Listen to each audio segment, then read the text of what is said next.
Hi, today we are reading The Lorax by Dr. Seuss. The Lorax by Dr. Seuss. At the far end of town, where the grickle grass grows, and the wind smells slow and sour when it blows, and no birds ever sing excepting old crows, is the street of the lifted Lorax. And deep in the grickle grass, some people say, if you look deep enough, you can still see today where the Lorax once stood just as long as it could, before somebody lifted the Lorax away. What was the Lorax, and why was it there? And why was it lifted and taken somewhere? From the far end of town, where the grickle grass grows, the old Once-ler still lives here. Ask him. He knows. You won't see the Once-ler. Don't knock at his door. He stays in his lurkum on top of his store. He lurks in his lurkum, cold under the roof, where he makes his own clothes out of myth-muffered moof. And on special dank midnights in August, he peeks out of the shutters, and sometimes he speaks, and tells how the Lorax was lifted away. He'll tell you, perhaps, if you're willing to pay. On the end of a rope, he lets down a tin pail, and you have to toss in 15 cents and a nail in the shell of a great-great-great-grandfather's snail. Then he pulls up the pail, makes a most careful count, to see if you've paid him the proper amount. Then he hides what you paid him away in his snub, his secret strange hole in his grubbleless glove. Then he grunts, I will call you by whisper-mophone, for the secrets I tell are for your ears alone. Slup! Down slups the whisper-mophone to your ear, and the old Once-ler's whispers are not very clear, since they have to come down through a snurgly hose, and he sounds as if he had smallish bees up his nose. Now I'll tell you, he says, with his teeth sounding gray, how the Lorax got lifted and taken away. It all started way back, such a long, long time back. Way back in the days when the grass was still green, and the pond was still wet, and the clouds were still clean, and the song of these swami swans rang out in space. One morning I came to this glorious place, and I first saw the trees, the truffula trees, the bright-colored tufts of the truffula trees, mile after mile, in the fresh morning breeze. And under the trees I saw brown barbaloots, frisking about in their barbaloot suits, as they played in the shade and ate truffula fruits. From the rippleless pond came the comfortable sound of the humming fish humming while splashing around. But those trees, those truffula trees! All my life I've been searching for trees such as these. The touch of their tufts was much softer than silk, and they had the sweet smell of fresh butterfly milk. I felt a great leaping of joy in my heart. I knew just what I'd do. I unloaded my cart. In no time at all, I had built a small shop. Then I chopped down a truffle tree with one chop. And with great skillful skill and with great speedy speed, I took the soft tuft and I knitted a Thneed. The instant I'd finished, I heard a gazump. I looked. I saw something pop out of the stump of the tree I'd chopped down. It was sort of a man. Describe him. That's hard. I don't know if I can. He was shortish and oldish and brownish and mossy, and he spoke with a voice that was sharpish and bossy. Mister, he said with a sawdusty sneeze, I am the Lorax. I speak for the trees. I speak for the trees have no tongues. And I'm asking you, sir, at the top of my lungs. He was very upset as he shouted and puffed.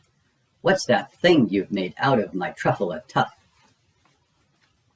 Look, Lorax, I said, there's no cause for alarm. I chopped just one tree. I am doing no harm.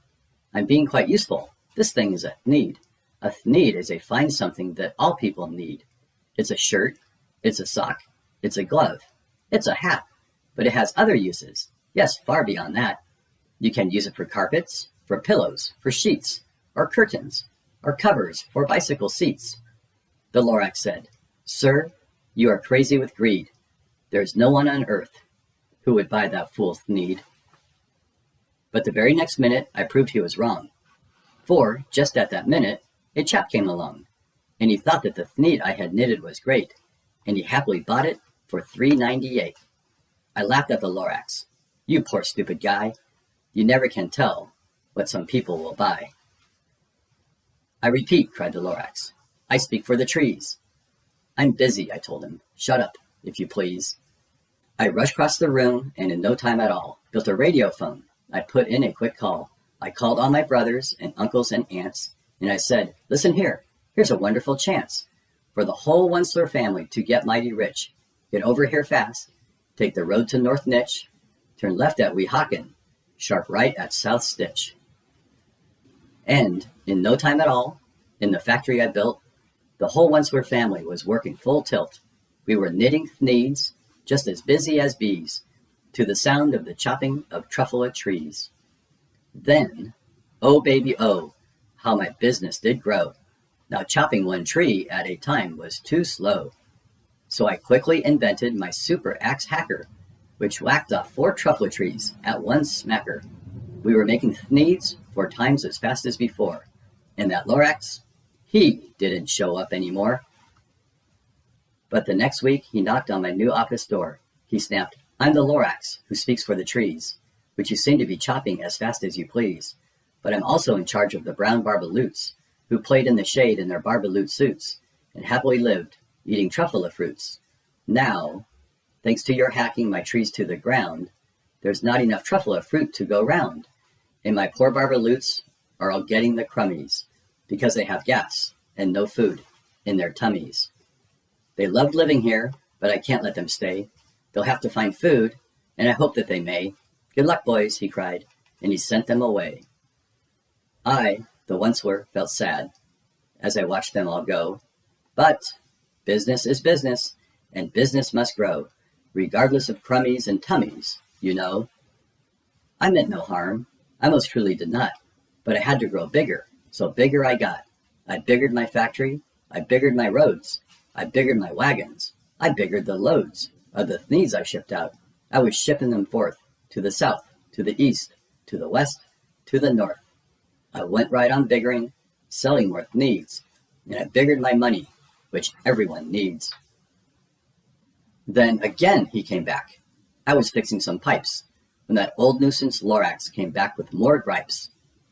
I am the Lorax, he coughed and he whiffed. He sneezed and he snuffled. He snargled, he sniffed.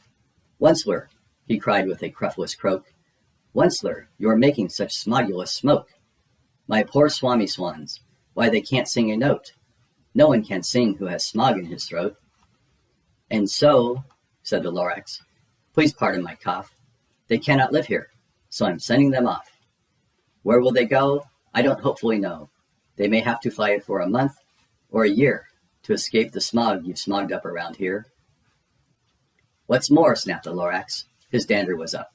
Let me say a few words about gluppity-glup. Your machinery chugs on, day and night without stop, making gluppity-glup, also schloppity-schlop. And what do you do with this leftover goo? I'll show you, you dirty old Once-ler man, you. You're glumping the pond where the hummingfish hummed. No more can they hum, for their gills are all gummed. So I'm sending them off. Oh, their future is dreary. They'll walk on their fins and get woefully weary, in search of some water that isn't so smeary. And then I got mad. I got terribly mad. I yelled at the Lorax. Now, listen here, Dad. All you do is yap, yap, and say bad, bad, bad, bad. Well, I have my rights, sir, and I'm telling you, I intend to go on doing just what I do. And for your information, you Lorax, I'm figuring on biggering and biggering and biggering and biggering, turning more truffula trees into Thneeds, which everyone needs. And at that very moment, we heard a loud whack. From outside in the fields came a sickening smack of an axe on a tree. Then we heard the tree fall, the very last truffula tree of them all. No more trees, no more Thneeds, no more work to be done. So in no time, my uncles and aunts, every one, all waved me goodbye. They jumped into my cars and drove away under the smoke-smuggered stars. Now all that was left neath the bad-smelling sky was my big empty factory, the Lorax, and I.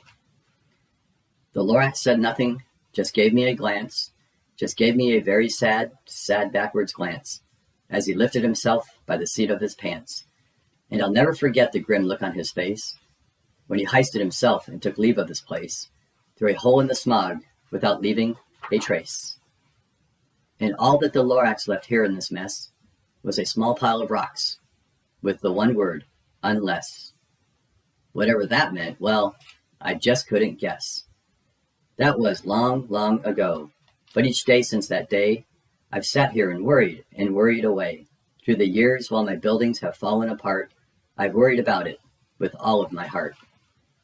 But now, says a Once-ler, now that you're here, the word of the Lorax seems perfectly clear. Unless someone like you cares a whole awful lot, nothing is going to get better. It's not. So, catch, calls the Once-ler. He lets something fall. It's a truffle seed. It's the last one of all. You're in charge of the last of the truffle seeds, and truffle trees are what everyone needs. Plant a new truffle, treat it with care, give it clean water, and feed it fresh air. Grow a forest, protect it from axes that hack. Then the Lorax and all of his friends may come back. The end. Well, thank you for reading The Lorax by Dr. Seuss. Have a good day. Bye.